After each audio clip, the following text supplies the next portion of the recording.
Okay, so we are back again talking about the Scott Tibbs documentary. The other thing I really liked is I loved what they did with Daniel in this documentary. While you don't see him, you see his recovery after the events of Saw 2. You see that it's a slow recovery. He's definitely not getting back up on his feet anytime soon after what happened with him in Saw 2 and the condition that he was left in for probably many days.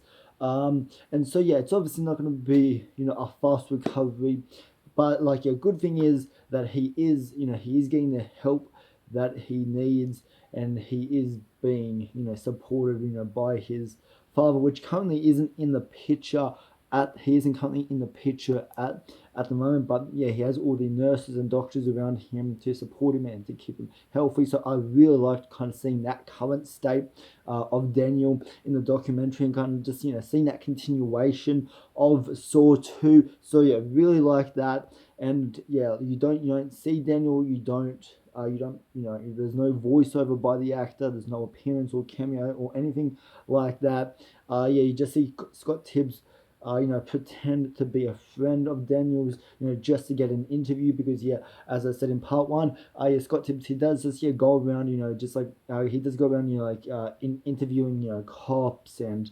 the general public to kind of learn more about the character of John Kramer, to kind of learn more about his twisted games and what his outcome is, and what his goal is of kind of of kidnapping people and putting them into their games. So yeah, I really like all of that stuff, because yeah, I feel like that's the one aspect that the Saw franchise has been missing, is we don't actually know what the general public thinks of John Kramer, because I am sure, like, in the Saw universe, there are more people like Scott Tibbs that are a believer of John Kramer's work, and that are a supporter as well. Like, while the characters and the community that we see in this documentary are very much people that are very much people that don't like John Kramer's work. I think his work, I think, is very much up in the air. I think there's people like Scott Tibbs that are supporter of John Kramer's work, and then there's people that don't like what he's doing, and yeah, they don't see the importance or what there is to succeed out of putting people in these games. So I think that there's two different sides to the story there, and yeah, I think, yeah, that I really liked. So I'm sure there are more people in the Saw universe like Scott Tibbs, and so yeah, I really like that kind of that humanized kind of side to the Scott Tibbs documentary. But yeah, speaking more on the ending of the Scott Tibbs documentary, I think the ending of this is very interesting. I think it's a very I think it's a different kind of ending to your typical Saw. It obviously ends with the whole kind of door closing, which is very much like a tribute to the first Saw and Saw 2, where like Amanda and John Kramer, where they close the door and they're like a game over, and then yeah, they shut the door and then it just goes to black. This kind of has the same thing, where they close the door as as Scott Tibbs is getting brutalized, and he is supposedly getting killed in his own game that he created. But then his friends, I don't know if they're his friends or if they're band members. I don't know. I think they're band members. I don't think they're friends. Especially what the outcome of the story is. So yeah, I think they are band members. Um, and so I think this is a very different kind of ending, because this is Scott Tibbs is a character that he's very passionate about researching and finding out as much information about the John Kramer and the Jigsaw killer. Yeah, aka yeah, the Jigsaw killer. Yeah, my words were mumbled there. Apologies about that. And so yeah, and we don't really see a character that will go to like to will go this far as making his own game, setting a timer, and seeing if the adrenaline in him will actually, break him loose, if he will actually kind of get free from his own kind of homemade, jigsaw trap. And so yeah, it's just like I find this whole ending really like interesting, and especially like the very last shot of this documentary, like I think is amazing, and in my opinion. If for people who haven't seen Scott Tibbs documentary, 100% check it out. Like this shit is just so good. Like I have, and maybe because I'm looking at it more in detail than most people. But I mean, I love it. That's why I had to split this into two videos, because there's just there's so much to say on like an 8 minute documentary. There's just so much to break down. There's so much information. There's so much kinds of story to tell just to break down in like a short few minutes. And I think that's what I love.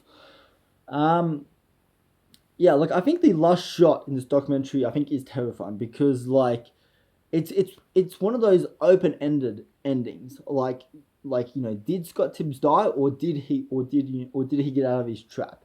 It's one of those endings, because yeah, he closes the door as he's on his as he's as there is kind of blood squirting. So yeah, he obviously did lose a lot of blood.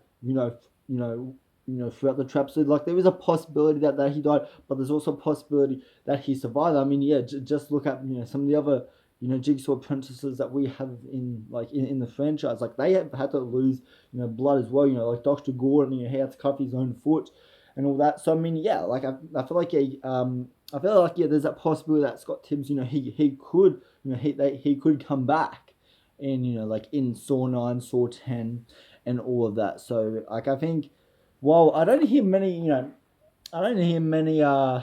audience members or Saw fans actually talking about Scott Tibbs, and whether or not he could come back. I think Scott Tibbs would make an amazing Jigsaw apprentice. I think just he understands the John Kramer character, like I think very well. I think he has his own mindset that like I'm sure John would look at Scott Tibbs, and he would be like, like this is someone that this is someone that understands my rules and my games, and kind of my psychological my psychology of of my knowledge and all that. And yeah, and so I think there's a possibility Scott Tibbs could be alive. Like I've seen this documentary like a few times now, and it's yeah, I'm still kind of in the air on whether or not he's alive. I think there's that possibility. I think I'm more on the side that he could be alive, because I think just yeah, I think that there's a lot of apprentice material in Scott Tibbs. So yeah, like it wouldn't surprise me if he does, show up, or if there's like an after credit scene, I don't know, with Scott Tibbs or something, or if there's like I'm sure there's more to his story than what we're seeing here, because this is really only like a small portion.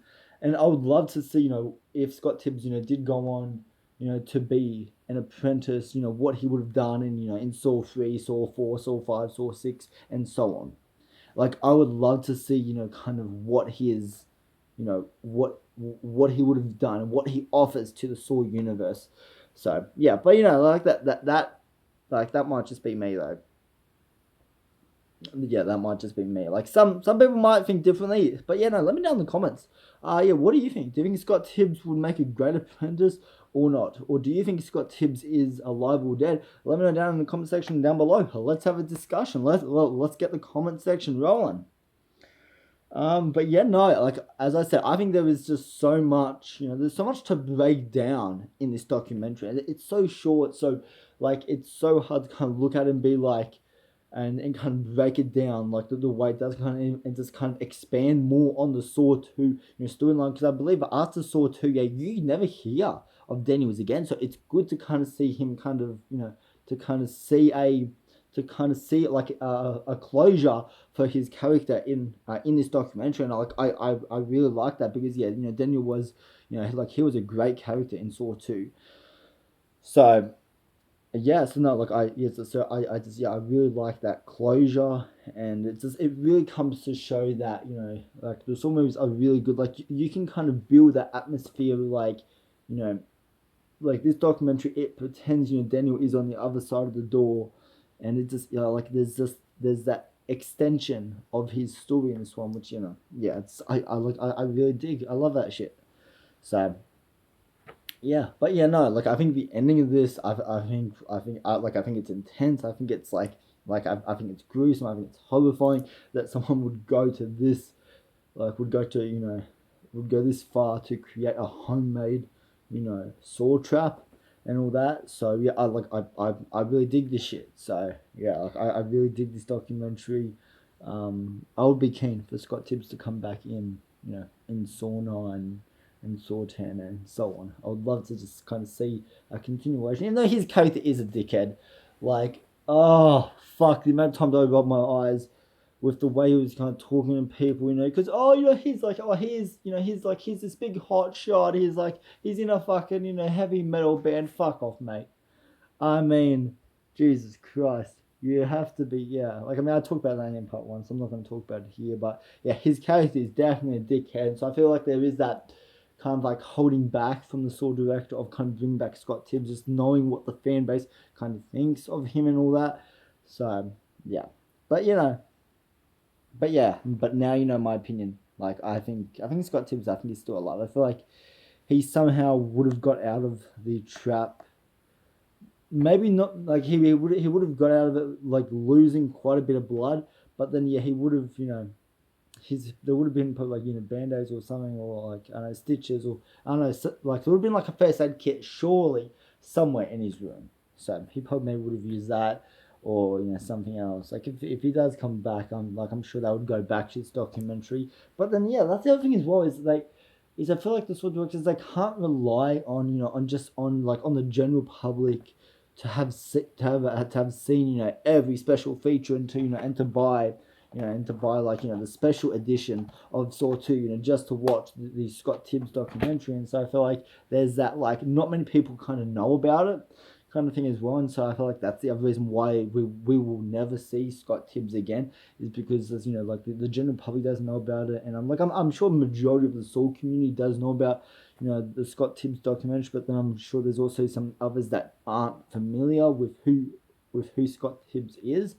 So yeah, I don't know. Like I think it's very much up in the air, Timo, up in the air at the moment. Like I think it's really up to Twisted Pictures with what they want to do with Scott Tibbs, whether or not they want to kind of bring him back, for the future, for the future of the franchise here. So yeah, we'll have to see what happens. But like as for what we saw in here, I really liked it. I think there's a lot to break down. There's a lot of closure to characters, and I think it's just like I think it's just like a really fun story, like as well. Like it's short but like effective and straight to the point. I like that. I really respect that. I really respect that a lot. So yeah. So yeah, 2 thumbs up for the Scott Tibbs documentary. Definitely check it out. It's on YouTube as well. I believe part 1 and 2 are on YouTube to watch. I believe it's a 3-parter documentary. I believe at least on YouTube, it's like broken down into like 3 or 4 minute segments, and there's like 3 parts of it on the on the DVD here. It's like all 3 parts are kind of in the one documentary, so you don't need to kind of you finish part 1, you go into part 2. It's all kind of flows as one. So yeah, but 2 thumbs up for the Scott Tibbs documentary. If you haven't seen the Scott Tibbs documentary, what did you think of it? And do you think Scott Tibbs is still alive? Do you think we'll see Scott Tibbs in the future of the Saw franchise? Let me know all your thoughts and opinions down in the comment section down below. So anyways, guys, hope you have a good rest of your day, evening, or night, wherever you are, and I will see you in the next video. Alright, bye.